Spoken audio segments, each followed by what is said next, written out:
जय हिंद दोस्तों, वंदे मातरम। आज शहीद दिवस है। आज के दिन हम शहीदों को याद करते हैं। या आज के दिन ही भगत सिंह ने अपने फांसी के फंदे को भी चूमा था, गले लगाया था।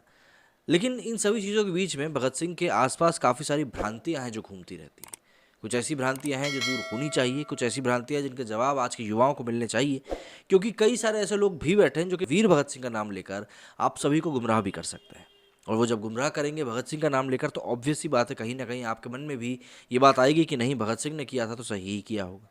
जरा जान लेते हैं क्या कुछ भ्रांतियां हैं जो कि उनके नाम को लेकर फैलाई जाती हैं, उनके अस्तित्व को लेकर फैलाई जाती हैं। शहीद आजम भगत सिंह ने 23 मार्च को फांसी के फंदे को चूमा था। हम बात करेंगे 28 सितंबर 1907 को जन्मे भगत सिंह की जिंदगी के उस पहलू पर जो हमेशा से ही लोगों के बीच कौतूहल का विषय रहा है।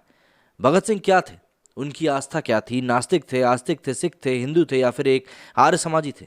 शहीद आजम भगत सिंह ने 27 सितंबर 1931 को जेल में रहते हुए एक लेख लिखा था। लेख का टाइटल था कि आखिर मैं नास्तिक क्यों हूँ। इस लेख को लाहौर के जाने माने अखबार द पीपल ने प्रकाशित भी किया था। इस लेख में भगत सिंह ने ईश्वर के अस्तित्व पर अनेक तर्कपूर्ण सवाल खड़े किए थे। संसार के निर्माण, इंसान के जन्म, लोगों के मन में ईश्वर की कल्पना, संसार में इंसान की लाचारगी, शोषण, दुनिया में मौजूद अराजकता और भेदभाव की स्थितियों का भी विश्लेषण किया है। इस लेख को भगत सिंह के लेखन के सबसे चर्चित और प्रभावशाली हिस्सों में गिना जाता है। इसका कई बार प्रकाशन भी हो चुका है।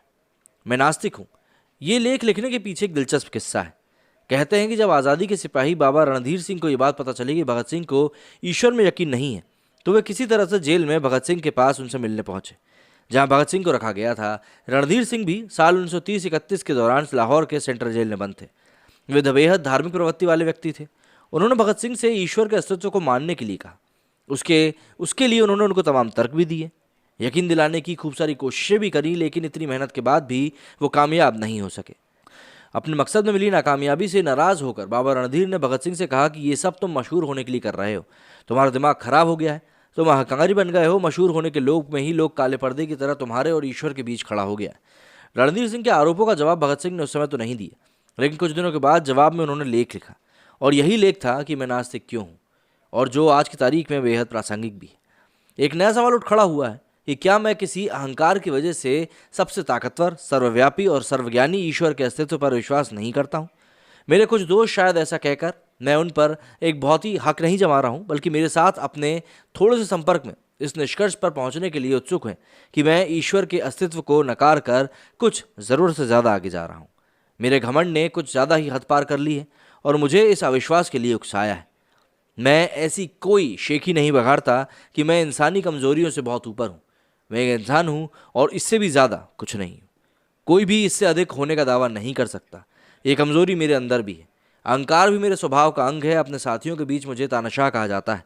यहाँ तक कि मेरे दोस्त भी मुझे कभी कभी ऐसे ही कहते हैं। कई मौक़ों पर मेरी निंदा भी की गई है, लेकिन कुछ दोस्तों को शिकायत है, और गंभीर रूप में, कि मैं अनचाही अपने विचार उन पर थोपता हूँ और अपने प्रस्तावों को उनसे मनवा लेता हूँ। ये बात कुछ हद तक सही भी है, इससे मैं इनकार नहीं करता। इसे अहंकार कहा जा सकता है। जहाँ तक दूसरे प्रचलित मतों के मुकाबले हमारे अपने मतों का सवाल है, तो मुझे निश्चय ही मत पर गर्व है, लेकिन ये व्यक्तिगत नहीं है। ऐसा हो सकता है कि ये सिर्फ अपने विश्वास को लेकर मुझे गर्व हो, और इसको घमंड नहीं कहा जा सकता। घमंड तो खुद को लेकर अनुचित गर्व की अधिकता को है। क्या ये अनुचित मार्ग है? ये भी समझना ज़रूरी होगी, जो मुझे नास्तिकता की ओर लेकर गया। या इस सब्जेक्ट पर खूब सावधानी से अध्ययन करने और उस पर काफ़ी विचार करने के बाद मैंने ईश्वर पर अविश्वास किया है। सवाल ये उठता है कि आखिर सच्चा नास्तिक कौन होता है? मैं ये बात कतई नहीं समझ सकता कि अनुचित गर्व या फिर दंभ किसी इंसान को अस्तित्व बनने से कैसे रोक सकता है। वास्तव में मैं किसी महान व्यक्ति की महानता से इनकार कर रहा हूँ, बशर्ते कि वैसी मेधा न होने पर भी, या महान होने के लिए वास्तव में ज़रूरत की खूबियाँ न होने पर भी मुझे किसी हद तक वैसे ही लोकप्रियता मिल जाए। यहाँ तक तो बात समझ में आती है, मगर ये कैसे हो सकता है कोई अस्तित्व अपनी निजी अहंकार की वजह से ईश्वर में विश्वास करना छोड़ दे? दो तरह की बातें हो सकती हैं। आदमी या तो खुद को ईश्वर का प्रतिद्वंदी समझने लगे, या ये मानने लगे कि वो खुद ही ईश्वर है। लेकिन दोनों ही स्थितियों में वो एक सच्चा नास्तिक नहीं बन सकता। पहली कंडीशन में वो अपनी प्रतिद्वंदी के अस्तित्व से इनकार नहीं करता। दूसरी कंडीशन में भी वो एक ऐसी सत्ता के अस्तित्व को स्वीकार करता है जो उसके कारण ही बनने वाली है, या फिर यूँ कहें कि तमाम क्रियाओं को संचालित करने की वो कोशिश करता है। हमारे लिए इस बात का कोई मतलब नहीं है कि वो खुद को सर्वोच्च सत्ता समझता है या फिर किसी सर्वोच्च सत्ता को खुद से अलग समझता है। मूल बात जो कि त्यों है, उसका विश्वास जो कि त्यों है, वो किसी भी लिहाज से नास्तिक नहीं है। शहीद भगत सिंह के परिवार के एक सदस्य की माने तो वे नास्तिक नहीं थे। परिवार का ये सदस्य भगत सिंह के पोते यादविंदर सिंह संधू हैं।